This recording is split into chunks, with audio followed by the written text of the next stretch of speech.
Study classes में आपका स्वागत है। मैं अजय मेहरोत्रा। हम लोग अपने इस सेशन में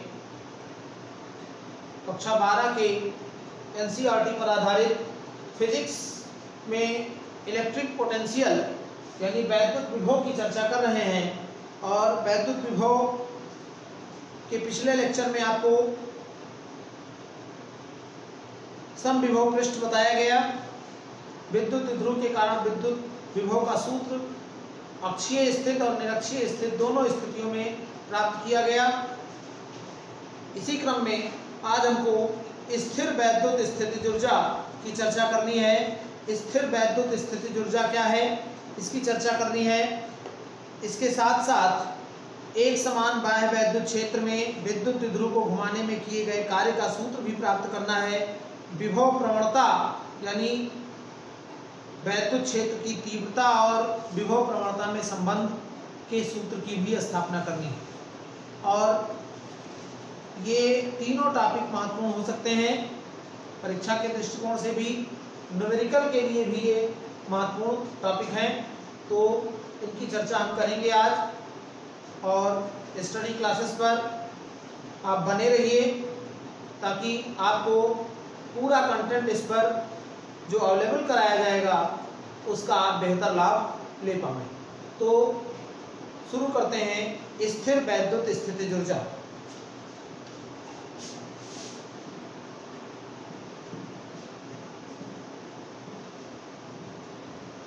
स्थिर वैद्युत स्थितिज ऊर्जा।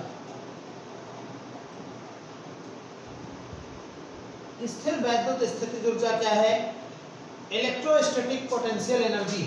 इलेक्ट्रोस्टैटिक पोटेंशियल एनर्जी का मतलब हुआ, अगर हम दो वैद्युत आवेश की बात करें तो आपको बताया गया कि दो अगर वैद्युत आवेश हैं तो उनमें एक इलेक्ट्रिक फोर्स काम करता है। वो इलेक्ट्रिक फोर्स दो प्रकार का हो सकता है, रिपल्सन हो सकता है या अट्रैक्शन हो सकता है। माने दो वैद्युत आवेशों के बीच आकर्षण अथवा प्रतिकर्षण का बल कार्य करता है। वो एक दूसरे को आकर्षित करते हैं अथवा एक दूसरे को प्रतिकर्षित करते हैं। तो आवेशों को एक दूसरे से दूर ले जाने में अथवा एक दूसरे के समीप लाने में कुछ कार्य करना पड़ता है और यही कार्य उन आवेशों के निकाय में वैद्युत स्थितिज ऊर्जा के रूप में संचित हो जाता है। इसे ही निकाय की वैद्युत स्थितिज ऊर्जा कहते हैं। अगर ये दो चार्ज हैं तो इन चार्जों को हम एक दूसरे के समीप लाएंगे या एक दूसरे के दूर ले जाएंगे। तो दोनों स्थितियों में कुछ हमको कार्य करना पड़ता है, चाहे समीप लावें चाहे एक दूसरे से दूर हटाएं, और यही कार्य उस निकाय में स्थितिज ऊर्जा के रूप में संचित हो जाता है, जिसे निकाय की वैद्युत स्थितिज ऊर्जा कहते हैं। या हम ये भी कह सकते हैं कि आवेशों के निकाय की स्थिर वैद्युत स्थितिज ऊर्जा उस कार्य के बराबर होती है जो आवेशों को अनंत से परस्पर समीप लाकर निकाय की रचना करने में किया जाता है। आवेशों को अनंत से परस्पर समीप लाकर निकाय की रचना करने में जितना कार्य किया जाता है वही निकाय की स्थिर वैद्युत स्थितिज ऊर्जा कहलाती है। ये तो परिभाषा हो गई साधारण रूप से कि हम इसको इस तरीके से लिख सकते हैं आप अपने नोट्स में कि दो आवेशों को परस्पर समीप लाने पर अथवा एक दूसरे से दूर हटाने पर कुछ कार्य करना पड़ता है। यही कार्य उन आवेशों के निकाय में वैद्युत स्थितिज ऊर्जा के रूप में संचित हो जाता है। इसे ही निकाय की स्थिर वैद्युत स्थितिज ऊर्जा कहते हैं। या हम इसको दूसरे तरीके से भी कह सकते हैं कि आवेशों के किसी निकाय की स्थिर वैद्युत स्थितिज ऊर्जा उस कार्य के बराबर होती है जो आवेशों को अनंत से परस्पर समीप लाकर सिस्टम की रचना करने में यानी निकाय की रचना करने में किया जाता है। अब अगर हम स्थिर वैद्युत स्थितिज ऊर्जा के सूत्र की बात करें और दो आवेश हैं, दो आवेशों का निकाय है, एक Q1 है और एक Q2 है और इनकी पारस्परिक दूरी r है।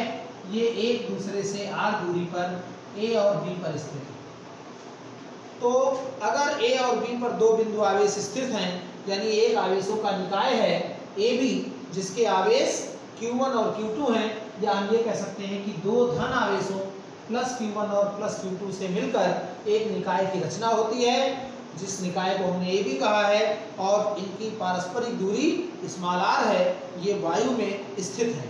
तो अगर हम कार्य ज्ञात करते हैं तो कार्य ज्ञात करने के लिए या स्थितिज ऊर्जा ज्ञात करने के लिए हम ये ज्ञात करें कि प्लस Q1 के कारण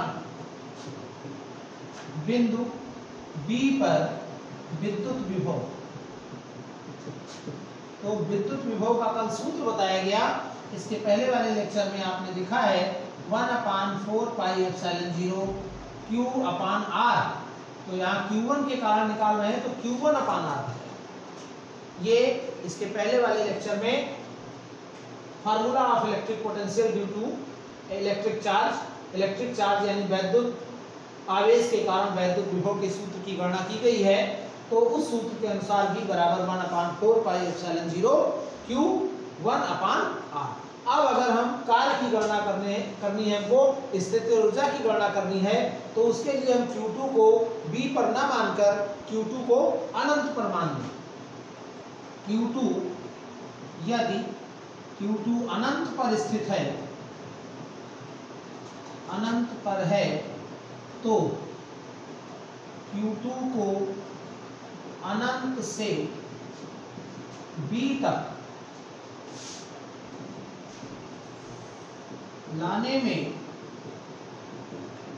किया गया कार्य W बराबर क्या होगा Q2V, और Q2 का मान रख देंगे तो Q2 1/4 पाई एप्सिलॉन 0 Q1/R, यानी 1/4 पाई एप्सिलॉन 0 Q1 Q2/R। ये W का मान हुआ। और यही कार्य आपने अभी परिभाषा देखी कि आवेशों के निकाय की रचना करने में जो कार्य करना पड़ता है वही कार्य उसकी स्थिर वैद्युत स्थितिज ऊर्जा हो जाती है। तो यही कार्य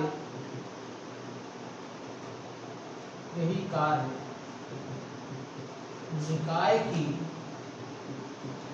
स्थिर वैद्युत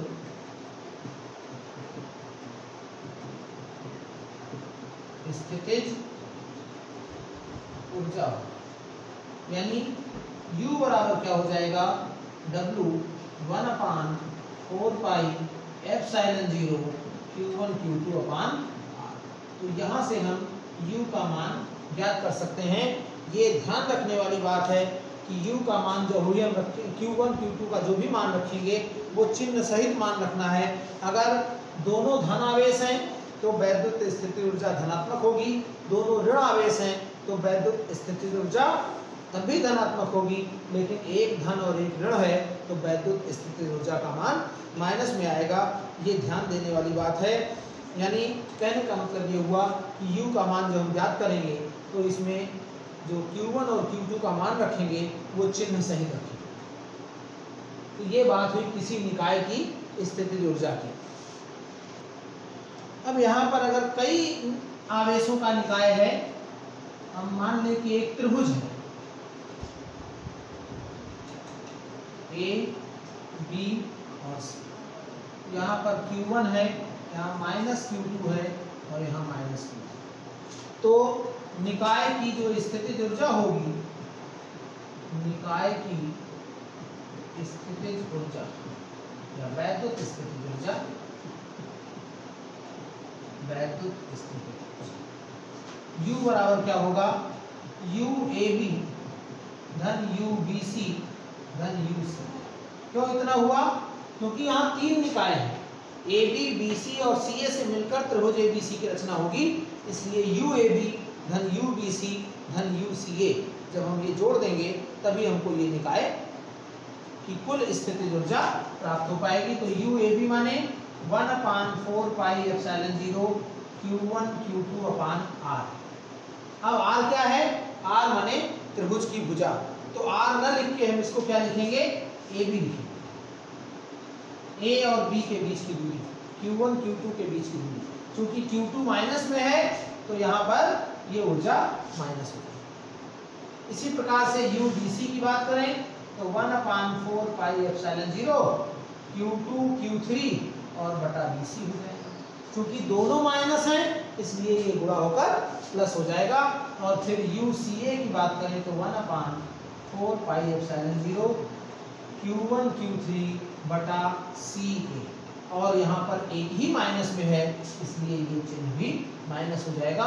तो इस प्रकार से हम एक त्रिभुजाकार निकाय की वैद्युत स्थितिज ऊर्जा ज्ञात कर सकते हैं। और इसी के साथ हम ये भी निश्चित करते हैं कि किसी भी प्रकार का निकाय हो, अगर हमको निकाय के लिए आवेश और उन निकाय की भुजाओं की दूरियां दी हुई हैं, तो हम उन त्रिभुज या जो भी निकाय बन रहा है, जिस आकृति का बन रहा है, उसके लिए हम स्थिर वैद्युत स्थितिज ऊर्जा का मान ज्ञात कर सकते हैं। इस पर आधारित एक सवाल परीक्षा में पूछा जा सकता है, महत्वपूर्ण टॉपिक हो सकता है, तो परीक्षा के दृष्टिकोण से भी महत्वपूर्ण है और आप इसको तैयार करें।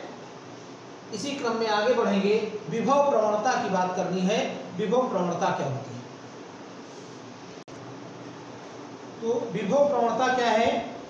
विभव प्रवणता वास्तव में विभव में परिवर्तन और दूरी में परिवर्तन के अनुपात के बराबर होता है। अब बात अगर हम ये करें कि विभव प्रवणता के बराबर क्या होगा, क्या सूत्र होगा विभव प्रवणता का, तो विभव प्रवणता बराबर हो जाता है माइनस डेल्टा वी बटा डेल्टा एक्स। विभव प्रवणता बराबर माइनस डेल्टा वी बटा डेल्टा एक्स होता है, जबकि माइनस चिन्ह का मतलब ये हुआ कि वैद्युत क्षेत्र में अगर हम वैद्युत क्षेत्र की दिशा में आगे बढ़ते हैं तो विभव का मान घटता जाता है।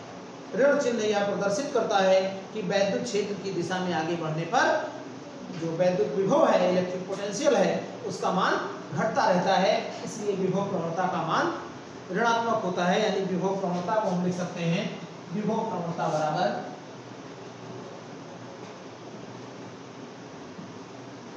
Minus delta V upon delta x. Delta we क्या है? ए और बी के बीच विभवांतर हो गया, और डेल्टा एक्स क्या है? ए और बी के बीच की दूरी हो जाएगी। और ऋण चिन्ह यह प्रदर्शित करता है कि वैद्युत क्षेत्र की दिशा में विभव का मान घटता है।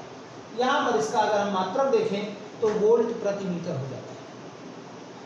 वोल्ट प्रति मीटर वैद्युत विभव के प्रवणता का मात्रक हो जाता है। दूरी के सापेक्ष विभव में परिवर्तन की दर को हम विभव प्रवणता कह सकते हैं। वैद्युत क्षेत्र की दिशा में इसकी जो परिभाषा होगी वो भी आप नोट करें कि वैद्युत क्षेत्र की दिशा में दूरी के साथ विभव परिवर्तन की दर को विभव प्रवणता कहते हैं। वैद्युत क्षेत्र की दिशा में दूरी के साथ विभव परिवर्तन की दर को विभव प्रवणता कहते हैं। विभव प्रवणता का मान minus delta V upon delta x के बराबर होता है, माने विभव में परिवर्तन और दूरी में परिवर्तन के बराबर होता है। ऋण चिन्ह यह दर्शाता है कि वैद्युत क्षेत्र की दिशा में वैद्युत विभव का मान घटता है। इसका मात्रक वोल्ट प्रति मीटर हो जाएगा। अब अगर हम विभव प्रवणता और वैद्युत क्षेत्र की तीव्रता में संबंध की बात करें, ये इंपॉर्टेंट टॉपिक हो सकता है। विभव प्रवणता तथा वैद्युत क्षेत्र की तीव्रता में संबंध, इसकी अगर हम बात करें तो वैद्युत क्षेत्र की तीव्रता के बराबर ही होता है विभव प्रवणता। कैसे बराबर होता है इसकी हम चर्चा करें। एक प्लस क्यू आवेश है जो बिंदु O पर स्थित है और इससे x दूरी पर एक बिंदु A है, A से डेल्टा x दूरी पर एक बिंदु B है और B पर हमने एक धन परीक्षण आवेश प्लस Q0 मान लिया है। तो Q के कारण Q0 पर एक बल कार्य करेगा। यहाँ हम वैद्युत क्षेत्र अगर E मान लेते हैं तो Q के कारण Q0 पर वैद्युत बल F बराबर QE, ये वैद्युत बल का सूत्र भी होता है। E बराबर F बटा Q होता है। चूंकि Q0 पर बल निकाल रहे हैं तो यहाँ Q0E हो जाएगा, F बराबर Q0E। अब Q0 को F के विरुद्ध B से A तक लाने में कृत कार्य W बराबर F डेल्टा x होता है। और चूंकि विरुद्ध ला रहे हैं, F की दिशा इधर है, B से A तक ला रहे हैं, तो ये माइनस हो जाएगा और इसी को हम लिख सकते हैं minus Q0E into delta x। और ये कार्य हुआ W का मान, चूंकि ये स्मॉल विस्थापन है बी से एक्स तक, इसको हम डेल्टा डब्ल्यू कह सकते हैं। ये आपका डेल्टा डब्ल्यू बराबर माइनस क्यू जीरो ई इंटू डेल्टा एक्स हो जाता है। और अगर हम क्यू जीरो को इधर ले आए तो डब्ल्यू डेल्टा डब्ल्यू बटा क्यू जीरो हो जाएगा, यानी delta W upon Q zero बराबर minus E into delta X. और डेल्टा डब्ल्यू बटा क्यू जीरो को ही तो विभवांतर कहा गया है, डेल्टा बी। ए और बी के बीच के विभवों का जो अंतर है वो ए पर बी है विभव और बी पर है बी माइनस डेल्टा बी। तो ये क्या हो जाएगा, बी माइनस डेल्टा बी, यानी इसका मान डेल्टा बी होगा। तो ये क्या हो जाएगा, delta V equal to minus E into delta X, यानी E equal to minus delta V upon delta x.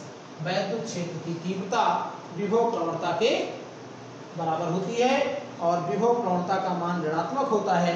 क्यों ऋणात्मक होता है, क्योंकि वैद्युत क्षेत्र की दिशा में आगे बढ़ने पर विभव का मान घटता जाता है। माने ऋण चिन्ह ये बताता है कि जब हम वैद्युत क्षेत्र की दिशा में आगे बढ़ते हैं तो विभव का मान घटता है। जैसे यहाँ पर V था और यहाँ V माइनस डेल्टा। तो इस प्रकार से यहाँ से एक मात्रक भी मिलेगा, E का एक अन्य मात्रक, E का एक अन्य मात्रक वोल्ट प्रति मीटर, वोल्ट प्रति मीटर। ये ध्यान देने वाली बात है।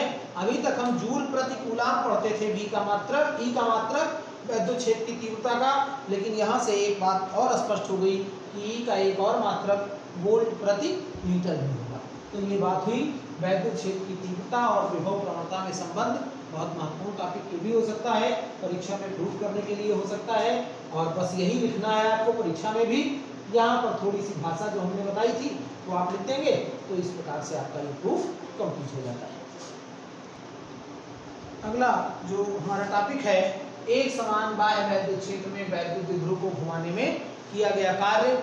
अगर एक समान बाह्य वैद्युत क्षेत्र है और वैद्युत द्विध्रुव को घुमाया जाए तो द्विध्रुव को घुमाने में कुछ कार्य करना पड़ता है। और आपने कूलाम्स लॉ और इलेक्ट्रिक फील्ड जो एक चैप्टर है उसमें आपने पढ़ा है कि जब किसी एक समान वैद्युत क्षेत्र में विद्युत द्विध्रुव को घुमाया जाता है तो उस पर एक बलयुग्म कार्य करता है। या हम ये कह सकते हैं कि जब कोई बाह्य वैद्युत क्षेत्र में एक विद्युत द्विध्रुव स्थित होता है तो विद्युत द्विध्रुव पर एक बलयुग्म कार्य करता है और उसके बलयुग्म का आघूर्ण टाउ बराबर पीई साइन थीटा, आप सूत्र में पढ़ चुके हैं, टाउ बराबर पीई साइन थीटा।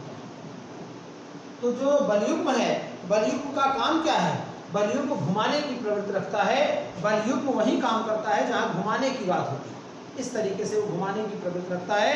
तो यहाँ हम ये कह सकते हैं कि अगर हम वैद्युत द्विध्रुव को किसी एक समान वैद्युत क्षेत्र में साम्य स्थित से घुमाएं तो उस घुमाने में, उस घूर्णन में कुछ कार्य करना पड़ता है। अब उस कार्य की गणना हमको करनी है। तो अगर एक वैद्युत द्विध्रुव है जिसका आवेश Q और लंबाई 2L है, हम यही मानते हैं हमेशा, तो उसका जो विद्युत द्विध्रुव आघूर्ण होगा इलेक्ट्रिक डाइपोल मोमेंट P, तो P बराबर Q इंटू 2L होगा। ये भी आप पढ़ चुके हैं कि P बराबर Q इंटू 2L। जबकि Q क्या है, चार्ज है, या हम ये कह सकते हैं कि आवेश है विद्युत द्विध्रुव का, और 2L क्या है, विद्युत द्विध्रुव की लंबाई है। तो इस तरीके से एक समान वैद्युत क्षेत्र E में क्षेत्र की दिशा से थीटा कोण पर रखा है, तो इस पर एक बलयुग्म टाउ बराबर पी साइन थीटा कार्य करेगा। और इस बलयुग्म की जो प्रवृत्ति होगी, इस बलयुग्म का जो काम होगा, वो वैद्युत द्विध्रुव को क्षेत्र की दिशा में संरेखित करने का प्रयास करेगा। माने ये विद्युत क्षेत्र की दिशा में विद्युत द्विध्रुव को संरेखित करने का प्रयास करेगा। और इस प्रकार से संरेखण में कुछ कार्य करना पड़ेगा। जैसे जैसे संरेखित का मतलब घुमाना, तो जैसे जैसे हम घुमाएंगे या जैसे जैसे ये बलयुग्म उस विद्युत द्विध्रुव को घुमाएगा, थीटा बदलेगा, और थीटा बदलने के कारण वैद्युत द्विध्रुव का जो बलयुग्म का आघूर्ण है, प्रत्यानयन आघूर्ण या प्रत्यानयन बलयुग्म का आघूर्ण, वो भी बदलता जाएगा। तो इस प्रकार से अगर हम ये बात करें कि वैद्युत द्विध्रुव को एक अनंत सूक्ष्म विस्थापन d थीटा देने में कितना कार्य करना पड़ेगा, तो जो द्विध्रुव पर कार्य होगा, द्विध्रुव को द्विध्रुव को अनंत सूक्ष्म विस्थापन, अनंत सूक्ष्म विस्थापन d थीटा देने में किया गया कार्य dw बराबर tau into D theta, dw बराबर टाउ इंटू डी थीटा होता है। तो टाउ हो गया PE साइन थीटा और इंटू डी। अब ये तो कार्य हुआ अनंत सूक्ष्म विस्थापन देने में, और अगर क्षेत्र की दिशा से थीटा जीरो, क्षेत्र की दिशा से थीटा जीरो से थीटा कोण घुमाया जाए तो द्विध्रुव पर किया गया कार्य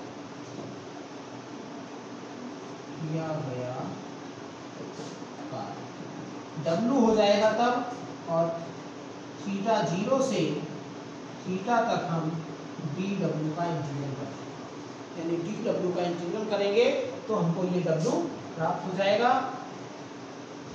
PE sine theta D theta और थीटा जीरो से थीटा, तो PE बाहर हो जाएगा और थीटा जीरो से थीटा तक साइन, और डी थीटा यानी साइन थीटा का जो समाकलन होता है वो माइनस कास थीटा, माइनस बाहर लगा दीजिए और कास थीटा, और लिमिट हो जाएगी थीटा जीरो टू थीटा।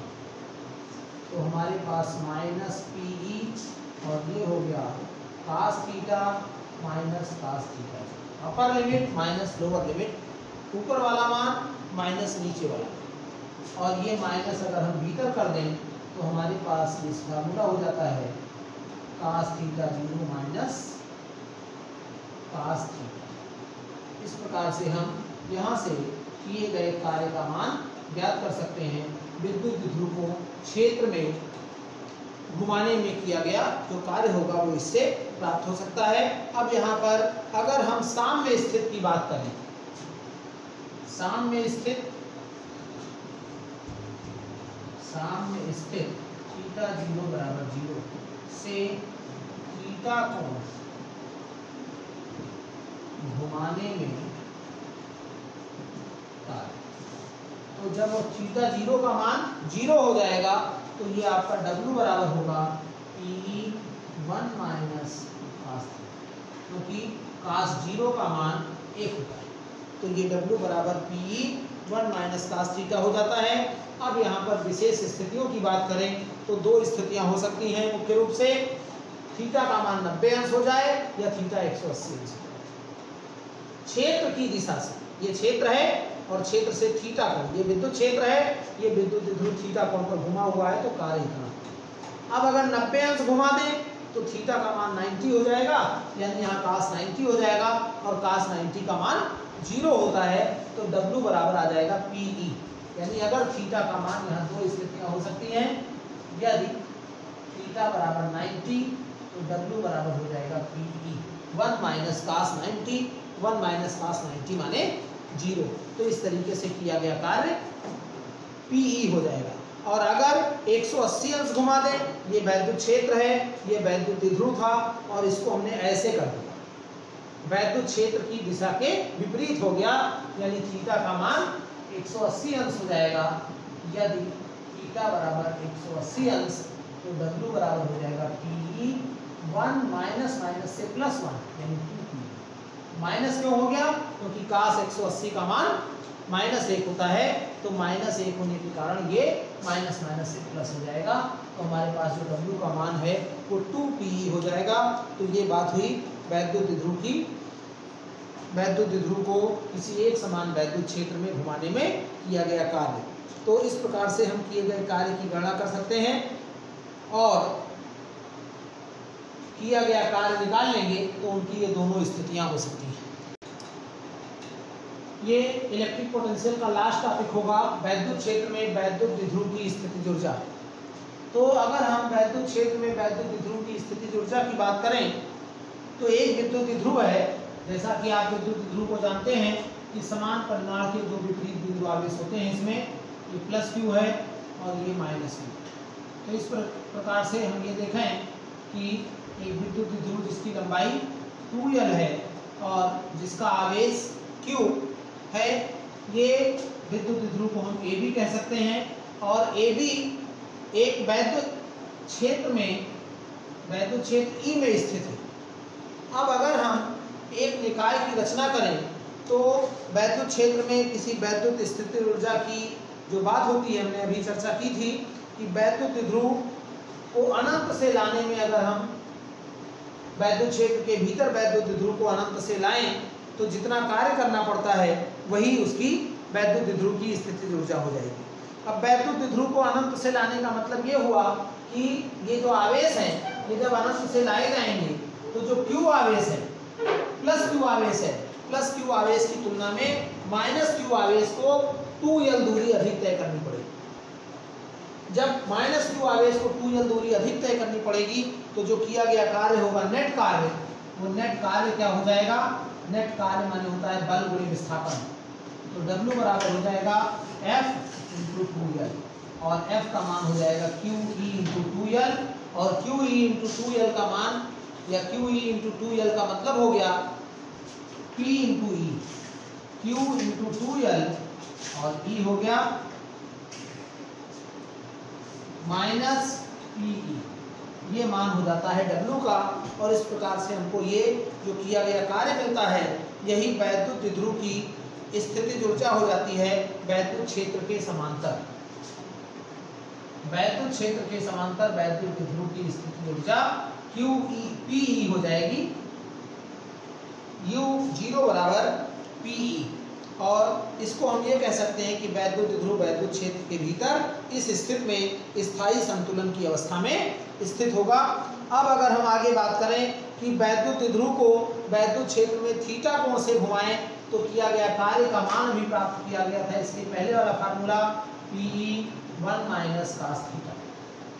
तो जब हम वैद्युत ध्रुव को अनंत से वैद्युत क्षेत्र के भीतर लाते हैं तो हमारी स्थितिज ऊर्जा ये हुई, और जब हम थीटा कोण से घुमाते हैं तो ये किया गया कार्य होगा।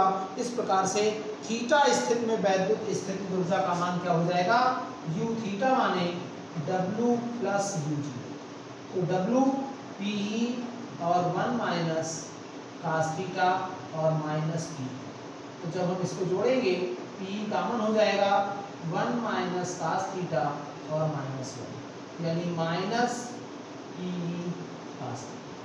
ये U थीटा का मान हो गया, यानी थीटा स्थिति में विद्युत ध्रुव की स्थितिज ऊर्जा इससे हम ज्ञात कर सकते हैं। अब यहाँ भी कई स्थितियाँ हो सकती हैं। अगर थीटा का मान 0 है तो U थीटा का मान -PE cos 0, cos 0 का मान 1 होता है तो -PE हो जाएगा। इसी क्रम में अगर हम थीटा का मान 90 रख देते हैं, माने वैद्युत ध्रुव क्षेत्र के लंबवत है, तो ये जो ऊर्जा है वो शून्य हो जाएगी। यानी हम कहने का मतलब ये हुआ, अगर 180 रखते हैं यानी वैद्युत क्षेत्र के विपरीत दिशा में है तो U थीटा का मान माइनस से प्लस PE हो जाएगा। तो इस प्रकार से हम वैद्युत ध्रुव की स्थितिज ऊर्जा वैद्युत क्षेत्र में ज्ञात कर सकते हैं। तो ये बात हुई इलेक्ट्रिक पोटेंशियल की। ये टॉपिक खत्म होता है। कुछ महत्वपूर्ण न्यूमेरिकल्स और जो कुछ और प्रश्न हो सकते हैं उनकी चर्चा हम अगले लेक्चर में करेंगे। इलेक्ट्रिक पोटेंशियल का नोट्स आप तैयार कर लीजिए। आपके जो नोट्स हैं वो बड़े महत्वपूर्ण हैं, बिना नोट्स के आप तैयारी नहीं कर सकते हैं। आप लेक्चर को बार बार सुनकर, वीडियो को बार बार देखकर अपना नोट्स तैयार कर सकते हैं। इस समय सभी लोग खाली भी हैं तो उस समय का सदुपयोग करिए और अपना अध्ययन अध्यापन कार्य जारी रखिए, ताकि जो आपका पाठ्यक्रम है उसमें किसी प्रकार का कोई व्यवधान ना आवे और आप अपना पाठ्यक्रम समय से पूरा कर पाएँ। तो ये इलेक्ट्रिक पोटेंशियल की बात हुई। ये चैप्टर इसी के साथ इसकी थ्योरी समाप्त होती है। अगले लेक्चर में हम कुछ महत्वपूर्ण प्रश्नों के साथ मिलेंगे। अगर आपने हमारे channel study classes bye Ajay Mehrotra को अभी तक सब्सक्राइब नहीं किया है तो सब्सक्राइब कर लीजिए, ताकि इस पर आने वाले वीडियो के नोटिफिकेशन आपको मिलते रहें। सब्सक्राइब करने के साथ बेल आइकन को प्रेस कर दीजिए तो नोटिफिकेशन मिलते रहेंगे। वीडियो को लाइक और शेयर ज़रूर करें ताकि ज़्यादा से ज़्यादा स्टूडेंट्स को इसका लाभ मिल सके। धन्यवाद।